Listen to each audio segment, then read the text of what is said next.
20 forgotten restaurants from the 1970s we all miss. The 1970s were a golden era for American dining, family-owned diners, quirky burger joints, and steakhouse chains that felt like a second home. But time hasn't been kind to all of them. Today, we're taking a nostalgic deep dive into 20 once-beloved restaurants that vanished, but never truly left our hearts. Let's step back in time. Steak and Ale. Did you know there was once a restaurant that revolutionized American dining, only to vanish almost overnight?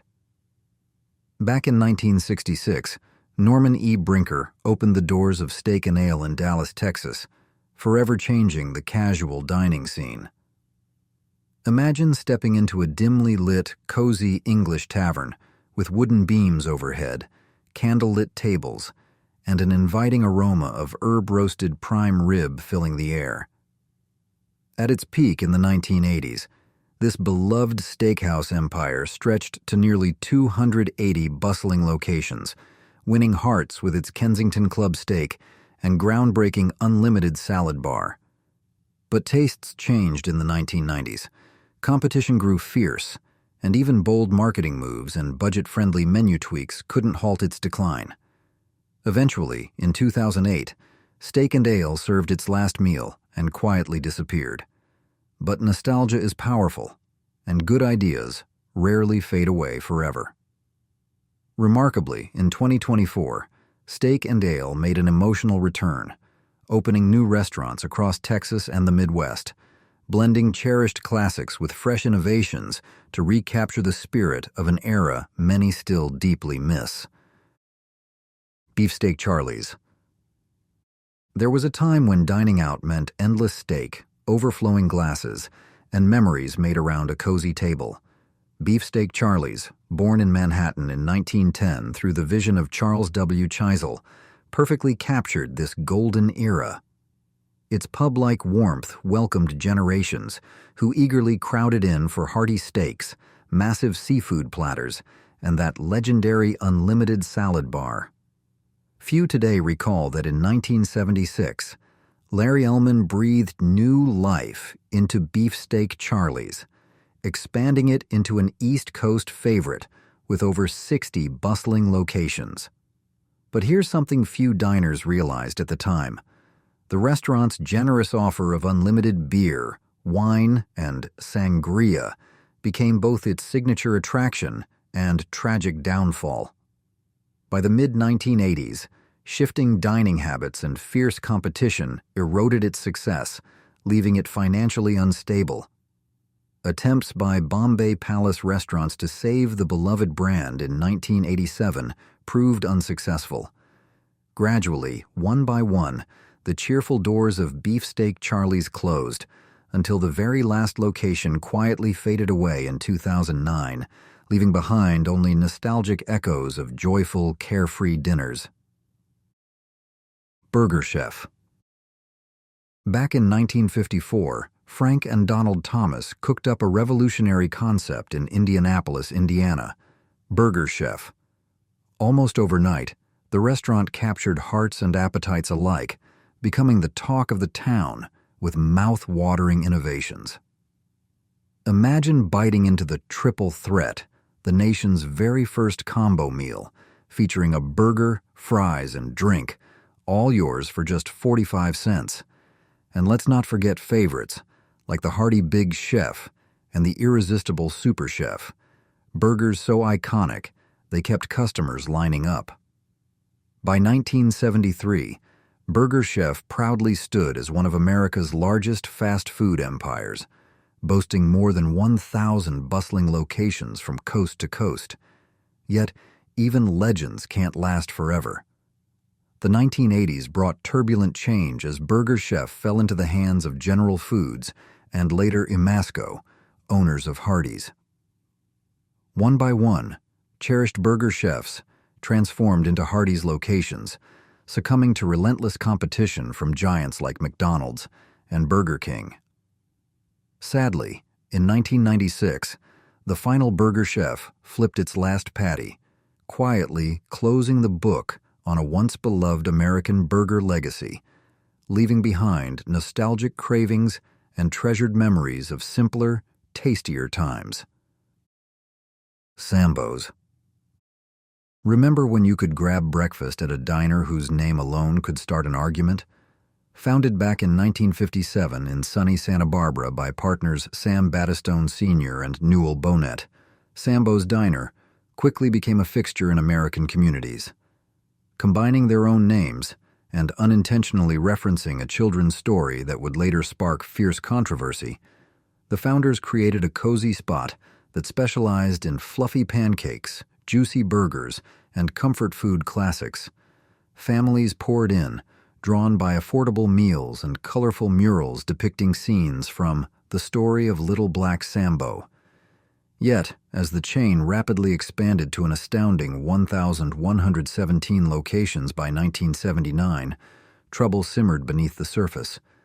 The playful murals and name, once seemingly harmless, soon triggered protests and legal challenges over racial insensitivity. Combined with financial missteps, these issues sent the chain tumbling toward bankruptcy. By 1981, most Sambo's diners had either shut down or changed ownership, marking the end of an iconic, though controversial chapter in American dining. The final restaurant in Santa Barbara endured until 2020, when renewed public outcry after the George Floyd protests finally compelled it to change its name, quietly closing the last page on Sambo's colorful, complicated legacy. White Tower. White Tower Hamburgers, first dreamed up by John E. Sachs and Thomas E. Sachs in Milwaukee in 1926, quickly earned a place in America's heart. With their bright white fortress-style buildings gleaming under the sun and stainless steel counters polished to a spotless shine, White Tower promised families like mine cleanliness and tasty simplicity. I can still picture Saturday afternoons with my dad, sliding into a booth, eagerly waiting for those miniature, perfectly square burgers to arrive, always hot off the griddle, with soft buns and melted cheese. At its height in the 1950s, White Tower proudly boasted more than 230 locations nationwide. Yet, trouble arrived early. In 1929, White Castle noticed the resemblance and swiftly took legal action, forcing White Tower to redesign its castles and pay royalties.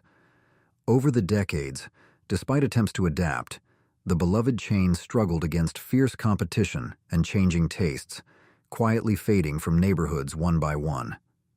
Sadly, the last White Tower standing, in Toledo, Ohio, met its final end in April 2022 after a devastating fire, closing the book on a nostalgic era of hamburgers, innocence, and simple joys. Which one of these restaurants was your absolute favorite growing up? Let us know in the comments. Howard Johnson's. Few people realize the once mighty king of American road trips vanished quietly, taking with it an irreplaceable slice of nostalgia. Howard Johnson's, with its signature bright orange rooftops, began modestly in 1925 as a tiny soda fountain and ice cream stand in Quincy, Massachusetts. Soon, however, it blossomed into an iconic roadside oasis, a familiar beacon for weary travelers cruising along America's highways.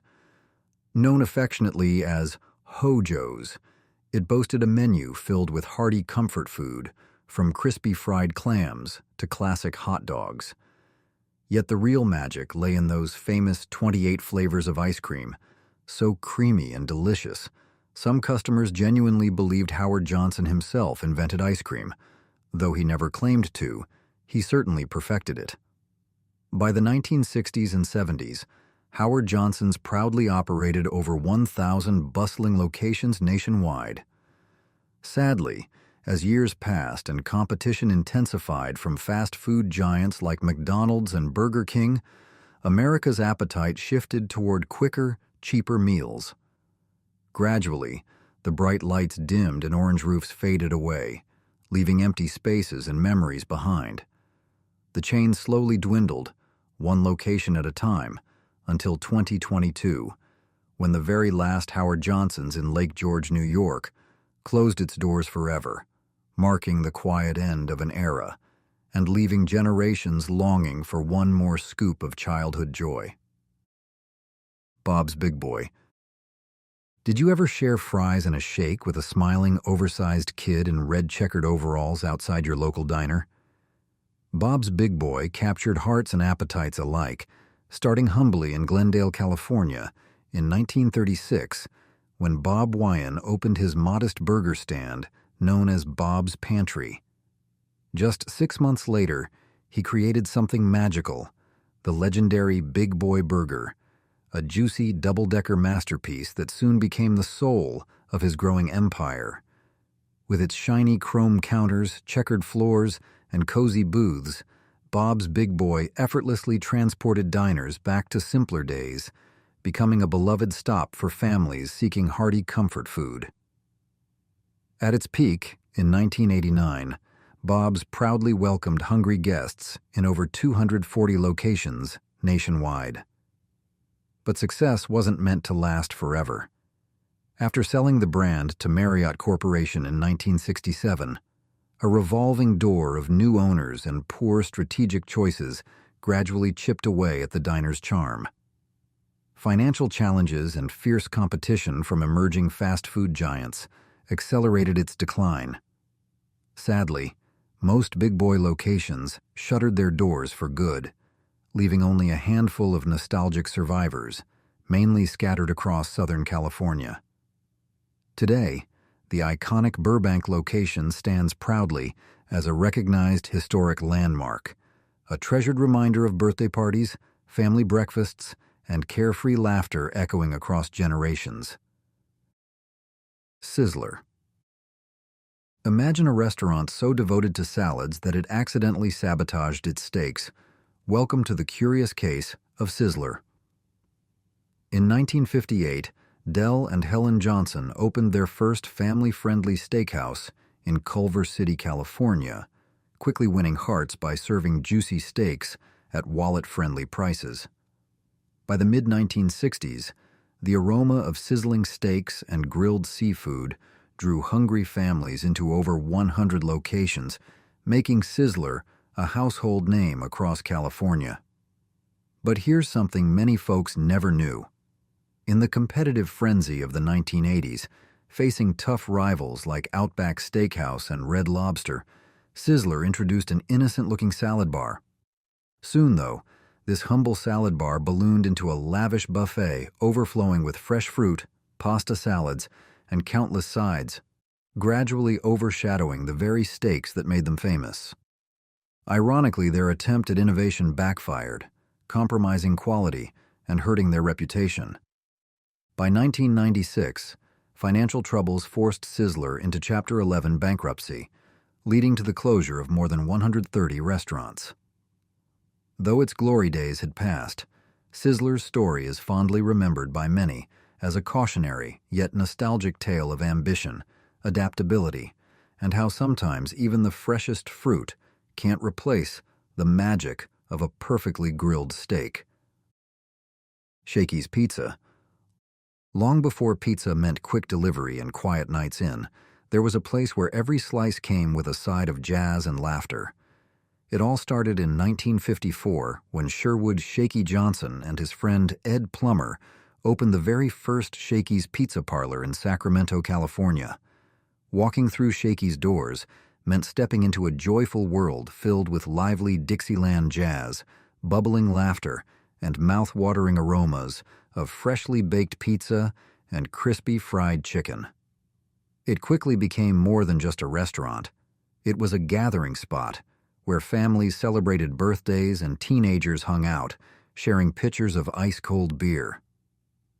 By the 1970s, Shakey's vibrant energy and irresistible menu fueled its expansion to nearly 350 bustling locations across America. But times inevitably changed. As pizza lovers discovered the convenience of delivery and consumer tastes shifted toward home dining, Shakey's festive atmosphere gradually lost its allure. Attempts at revival came in 1984 when two franchisees took over, yet even their efforts couldn't turn the tide. Under Knapp Pacific Holdings, the decline accelerated, quietly shuttering most of Shakey's iconic restaurants. Today, those unforgettable evenings filled with music, friendship, and pizza remain a cherished memory, echoing warmly in the hearts of those lucky enough to have experienced Shakey's at its lively best. Red Barn. Ever seen a barn serving burgers? Back in 1961, in Springfield, Ohio, three friends, Don Six, Martin Levine, and Jim Kirst, built exactly that. Red Barn, a charming fast food joint shaped like a big red country barn. Families flocked there, hungry for favorites like the legendary Big Barney Burger, which remarkably debuted even before McDonald's Big Mac. Red Barn quickly became an iconic gathering spot across America, Canada, and Australia, boasting up to 400 bustling locations.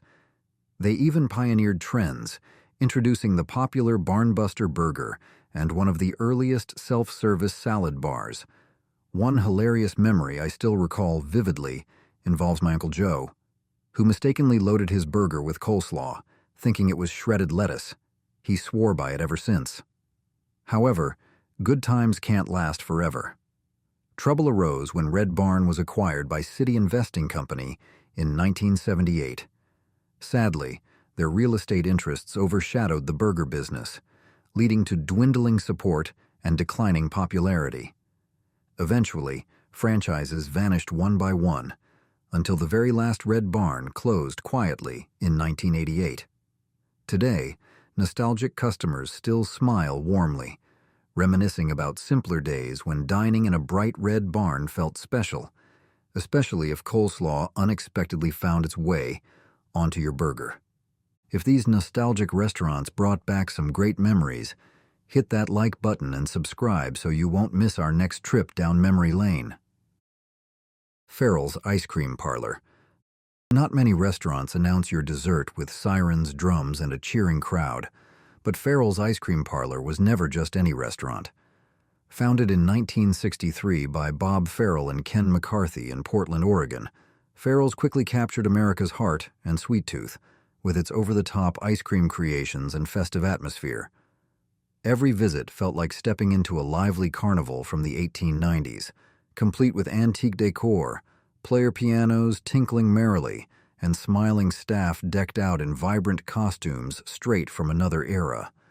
The star attraction, known famously as the Zoo, was a gigantic sundae paraded through the restaurant with thrilling fanfare, much to the delight of kids and adults alike. By 1975, Farrell's popularity soared, expanding to over 120 locations nationwide.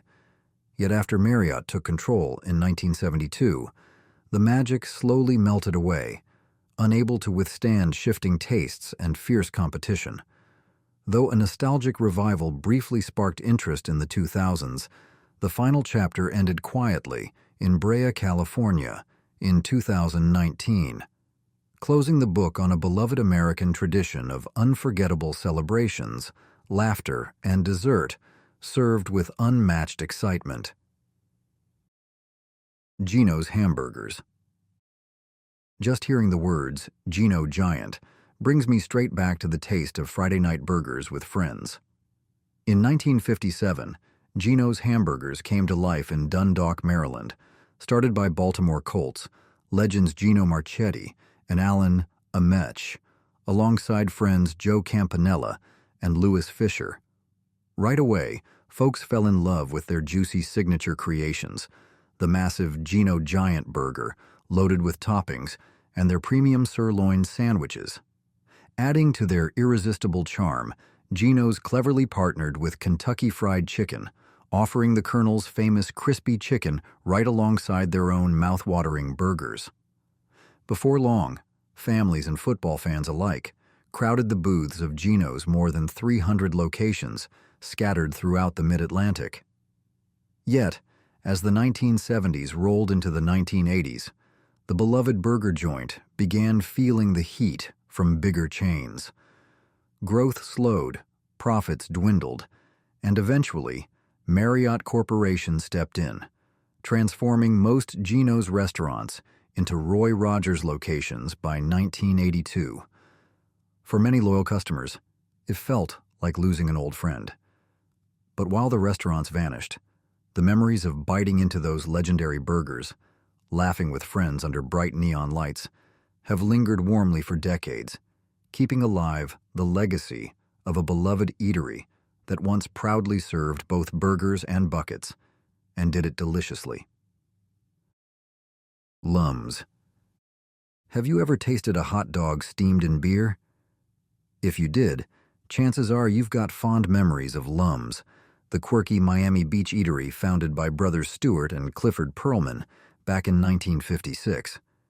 Originally just a tiny hot dog stand, Lums quickly captured America's heart and appetite with its flavorful beer-steamed hot dogs, a delicious twist nobody else had thought of yet. By the early 1970s, Lums was everywhere, opening over 400 vibrant locations from coast to coast, even reaching Puerto Rico and Europe. They were so successful, the Perlmans even bought the iconic Caesars Palace in Las Vegas in 1969.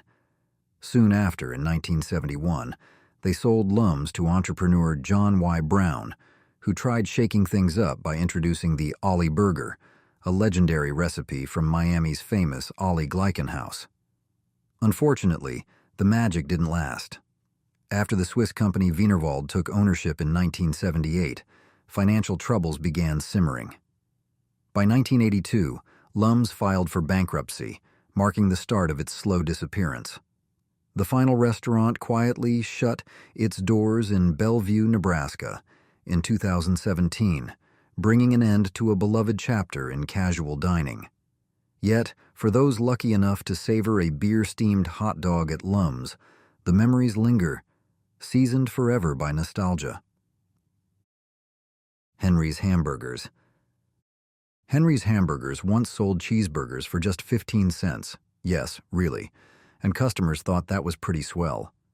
Born in Chicago in 1954 from the same folks behind Bresler's ice cream, Henry's quickly charmed hungry Americans nationwide. With the iconic brown bag special, you'd get a juicy double cheeseburger, perfectly crisp golden fries, and an icy soda, all neatly packed in a brown paper bag. Convenience and deliciousness wrapped together. By the early 60s, Henry's became a familiar sight, boasting over 200 bustling locations coast to coast, tempting customers with catchy slogans like, "Aren't you hungry for a Henry's?" Families and teens flocked there, drawn by affordable meals and irresistibly creamy milkshakes. Yet, just when it seemed Henry's couldn't lose, the fast food battlefield intensified. Giants like McDonald's flexed their muscles, and Henry's simply couldn't keep pace. Ownership shuffles and corporate mergers within Bresler's only added to the confusion, closing doors faster than they could open them. Today, just a single Henry's remains in Benton Harbor, Michigan, holding strong by leaning into nostalgia and adapting its menu to local cravings. For those who remember its glory days, Henry's still conjures mouth-watering memories of tasty burgers, lively chatter, and the innocent joy of pulling greasy fries from a humble brown bag. Tell me, if you could bring back just one of these iconic restaurants today, which would it be and why? Minnie Pearl's Chicken. They say Minnie Pearl's chicken was finger-licking good, when they remembered to cook it right, that is. Named after the beloved country comedian Minnie Pearl, whose real name was Sarah Ophelia Colley Cannon, this quirky chicken chain hit the scene back in 1966. Launched by two ambitious attorneys from Nashville, Tennessee, Minnie Pearl's Chicken hoped to ride the wave of America's growing fried chicken craze, boldly competing with Colonel Sanders himself. From its cheerful logo featuring Minnie's iconic straw hat to the down-home Southern hospitality, folks quickly lined up to give it a try. Within just a few short years, over 100 franchises sprang up across the country. But here's the funny thing. Success didn't exactly follow. Unfortunately, quality wasn't Minnie Pearl's strong suit. Sometimes the chicken arrived crispy and delicious, while other times it seemed they'd forgotten the fryer altogether. Behind the scenes, things got even messier with accusations of inflated revenues and shady stock manipulation. By 1973, facing dwindling customer trust and mounting financial scandals, Minnie Pearl's chicken crumbled faster than overcooked biscuits, quietly closing most locations. Despite its troubles, those who visited still fondly recall Minnie's chicken as a quirky, charming experiment, a tasty yet imperfect memory of America's fried chicken past. Bill Knapp's. Getting older had at least one tasty perk, especially if you celebrated your birthday at Bill Knapp's. Established back in 1948 by Clinton B. Knapp in the cozy town of Battle Creek, Michigan, this beloved restaurant quickly won folks over with home-style cooking that tasted just like Sunday dinners at Grandma's house. Families came from miles around for crispy golden fried chicken, savory ham croquettes, hearty bowls of bean soup, and slices of chocolate cake so decadent they'd practically melt in your mouth.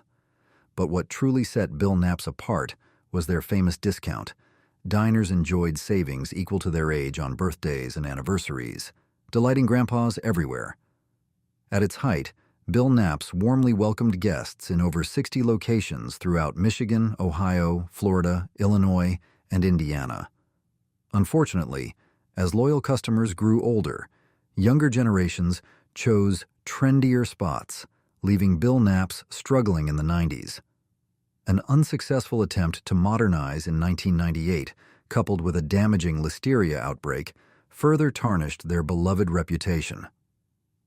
By 2002, the financial burdens became overwhelming, forcing Bill Knapp's into Chapter 11 bankruptcy and the quiet closure of every remaining location. Yet, the comforting tastes and joyful memories remain, warmly tucked into the hearts of those lucky enough to have gathered around Bill Knapp's tables. Wags. Who knew Walgreens could flip pancakes as skillfully as prescriptions? Back in 1975, Walgreens took an unexpected leap into the diner scene, launching Wags, a cozy family restaurant serving comfort food favorites like juicy burgers and hearty breakfasts around the clock.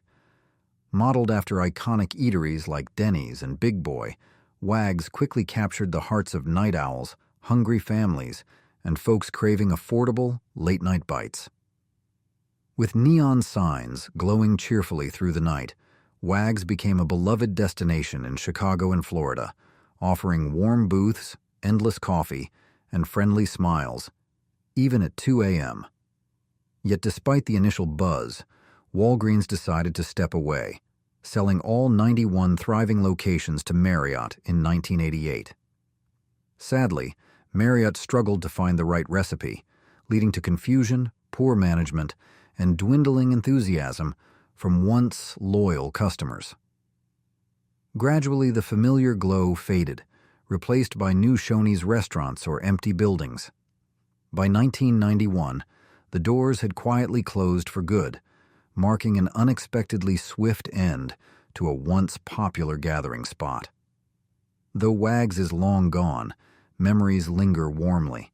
Late-night laughter, buttery pancakes at sunrise, and the surprising legacy of a pharmacy giant cooking up comfort alongside prescriptions. Royal Castle. Believe it or not, Florida once had its very own castle. No moats or knights, just mouth-watering little burgers and ice-cold birch beer. Royal Castle, founded in 1938 by William Singer in sunny Miami, quickly became the South's answer to the North's White Castle, capturing hearts with tiny square burgers topped generously with minced onions and tangy pickles. Alongside those craveable mini burgers, Royal Castle delighted customers with freshly squeezed orange juice and hearty breakfasts that kept diners coming back morning after morning. By the booming 1960s, Royal Castle's neon signs lit up streets across Florida, Georgia, Ohio, and Louisiana, proudly operating over 175 bustling locations. Yet good times didn't last forever. When fast food giants like McDonald's and Burger King stormed the market in the 1970s, Royal Castle struggled to keep pace. Things took another turn in 1969 when Performance Systems took ownership, only to face money troubles and declining standards shortly afterward. Quality faltered, loyal customers drifted away, and by 1975 the once thriving chain quietly closed its doors, leaving behind only fond memories. Today, those lucky enough to remember Royal Castle still smile warmly, recalling Midnight Burger Run and the nostalgic taste of simpler days in a southern castle where flavor ruled without needing a king. Brown Derby. Can you imagine a time when Hollywood's elite ate their salads inside a restaurant shaped exactly like a giant hat? Founded in 1926 by Wilson Misner, Herbert K. Somborn, and legendary movie producer Jack Warner, the Brown Derby quickly became the hottest ticket in Los Angeles dining. Standing boldly on Wilshire Boulevard, this whimsical, hat-shaped eatery was the ultimate symbol of glamour, attracting silver screen icons like Clark Gable and Judy Garland, who dined beneath cartoonish caricatures of themselves. Beyond its quirky design, the Derby served unforgettable dishes, including the now famous Cobb salad, tossed tableside by co-founder Robert H. Cobb himself. Yet, as America's tastes shifted toward casual dining in the 1970s, the restaurant's polished, upscale image became harder to sustain. Rising costs and dwindling customers meant tough times, and, gradually, the Derby's glamorous glow faded. By 1980, the original Wilshire location closed, and the rest soon followed. Today, the Brown Derby lives only in fond memories of old Hollywood, the days when dining was a glamorous event, and even salad had star power. Pup N Taco. What if I told you there was once a place bold enough to serve hot dogs and tacos under the same roof and somehow make it work? Pup N Taco burst onto the California dining scene in 1956, dreamed up by Russell Wendell as a humble drive-in in sunny Pasadena. Before long, its quirky menu of crispy tacos, juicy burgers, flavorful pastrami sandwiches, and perfectly grilled hot dogs made it an instant local hit. Families cruised into parking spots, laughing over sweet, icy slushes and sipping on refreshing cups of RC Cola beneath neon lights that painted the night sky. At its height, Pup N Taco proudly operated over 100 locations across Southern California and even a few beloved spots in Albuquerque, New Mexico. But success can attract powerful rivals, and by the 1980s, booming property prices combined with fierce competition from giants like McDonald's and Taco Bell spelled trouble. Seeing opportunity, Taco Bell swiftly stepped in, purchasing 99 prime Pup N Taco spots in 1984, gradually erasing the brand from the fast food map. The last remaining Albuquerque location quietly closed its doors in 2013, leaving behind only memories, deliciously strange ones, of a daring diner that combined unlikely tastes and made every meal an adventure worth remembering. These restaurants may be gone, but their flavors and memories live on. Did we miss any favorites from your childhood? Let us know in the comments. If you enjoyed this nostalgic journey, please like, subscribe, and ring that notification bell so you never miss our next delicious trip down memory lane. Thanks for watching, and we'll see you soon.